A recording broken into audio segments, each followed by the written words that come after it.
During the Targaryen Civil War, known as the Dance of the Dragons, before the fall of King's Landing to Rhaenyra and the Blacks, King Aegon II and his children fled in secret out of the city when the Queen's dragons first appeared in the skies above the capital. No man knew of the Red Keep's secret passages better than Larys Strong, the Clubfoot, and at the suggestion of Lord Larys, the fugitives parted company used these tunnels to escape the castle, after which the fugitives parted company with only Larys himself, knowing that the king, stripped of all his finery and clad in a salt-stained fisherman's cloak, had been concealed amongst a load of codfish on a fishing skiff in the care of a bastard knight with a family on Dragonstone, and there Aegon might have remained, hidden and harmless to the Queen for the rest of his life, dulling his pain with the milk of the poppy and wine, while hiding his burn scars beneath the heavy cloak. That's if the injured Sunfire had not made his way from Rook's Rest to Dragonstone, all of his own accord. Was the wounded dragon,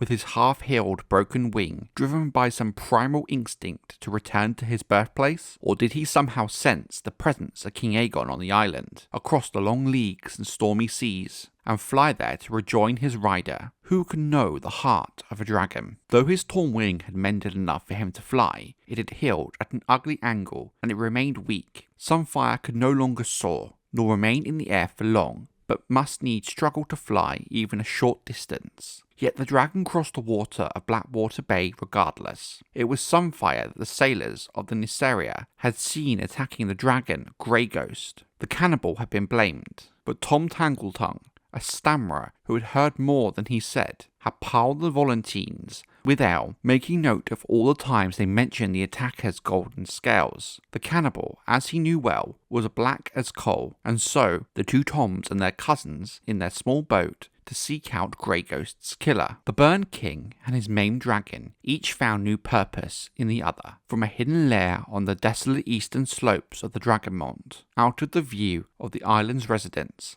Aegon ventured forth each day at dawn, taking to the sky again for the first time since Rook's Rest, while his companions, the two Toms and their cousins, the knight Sir Marsden Waters, returned to the other side of the island to seek out men loyal to Aegon, willing to help him take the castle. Even on Dragonstone, Queen Rhaenyra's own seat and stronghold, they found many who misliked the Queen for reasons both good and ill. Some grieved for brothers, sons and fathers, slain during the sowing of the dragon seeds, or during the bloody Battle of the Gullet. Some hoped for plunder or advancement, while others believed a son must come before a daughter, giving Aegon the better claim to the throne. The Queen had taken the best of the castle's men with her to King's Landing. On its island, protected by the sea snake ships and its high Valyrian walls, Dragonstone seemed unassailable, so the garrison Rhaenyra left to defend it was small, made up largely of men judged to be of little use, greybeards and green boys, and the crippled, men recovering from wounds, men of doubtful loyalty, men suspected of cowardice. Over them Rhaenyra had placed Sir Robert Quincy, an able man grown old and fat. Quincy was a steadfast supporter of the Queen, all agreed,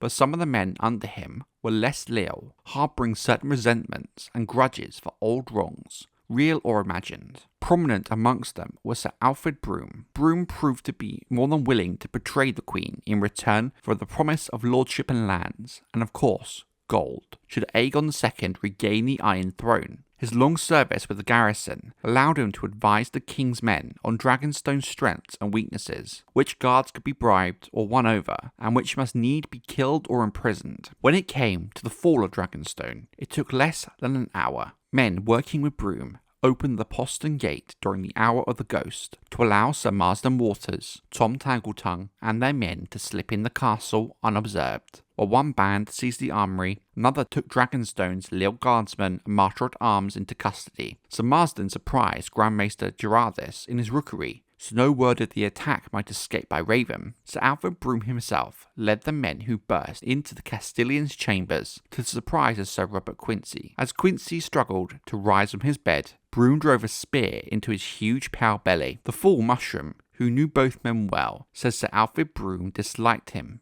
and resented Sir Robert. This may be well believed, for the thrust was believed to be of such force that the spear went out of Sir Robert's back, through the feather bed and straw mattress, and into the floor below. Only in one respect did the plan go awry. As Tom Taggletongue and his ruffians smashed down the door of Lady Baela Targaryen's bedchamber to take her prisoner, the girl slipped out of her window, scrambling across rooftops and down walls until she reached the yard below. The king's men had taken care to send guards to secure the stables where the castle's dragons had been kept, but Baela had grown up on Dragonstone and knew ways in and out that they did not. By the time her pursuers had caught up with her, she had already loosed her dragon, Moondancer's chains, and strapped a saddle onto her. So it came to pass that when King Aegon II flew over the Dragonmont's smoking peak and made his descent, expecting to make a triumphant entrance into the castle in the hands of his own men, with the Queen's loyalists slain or captured, but instead he was met by Baela Targaryen, Prince Daemon Targaryen's daughter by Lady Laena Velaryon, a strong-willed girl,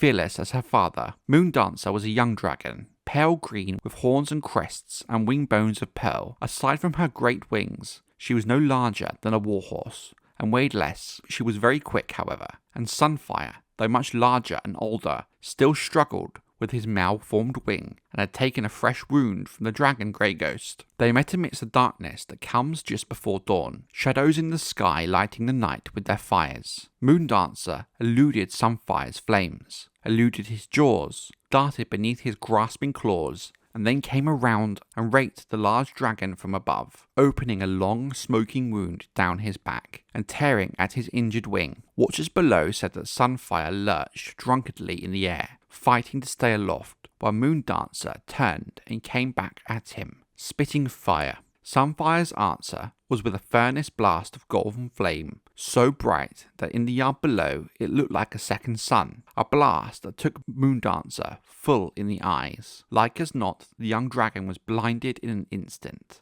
yet still she flew on, slamming into Sunfire in a tangle of wings and claws. As they fell, Moondancer struck at Sunfire's neck repeatedly, tearing out mouthfuls of flesh, whilst the elder dragon sinked his claws into her underbelly. Robed in fire and smoke, blind and bleeding, Moondancer beat her wings desperately as she tried to break away, but all her efforts did was slow their fall. The watchers in the yard below scrambled for safety as the dragons slammed into the hard stone. Still fighting. On the ground, Moondancer's quickness proved of little use against Sunfire's size and weight. The green dragon soon laid still. The golden dragon Sunfire screamed his victory and tried to rise again, only to collapse back to the ground with hot blood pouring from his wounds. King Aegon had leapt from the saddle when the dragons were still 20 feet from the ground, shattering both his legs. Lady Baela stayed with Moondancer all the way down. Burned and battered, the girl still found the strength to undo her saddle chains and crawl away as her dragon called in her final death throes. When Alfred Broom drew his sword to slay her, Marston Waters wrenched the blade from his hand. Tom Taggletongue carried her to the maesters. Thus did King Aegon II win the ancestral seat of House Targaryen, but the price he paid for it was truly dire.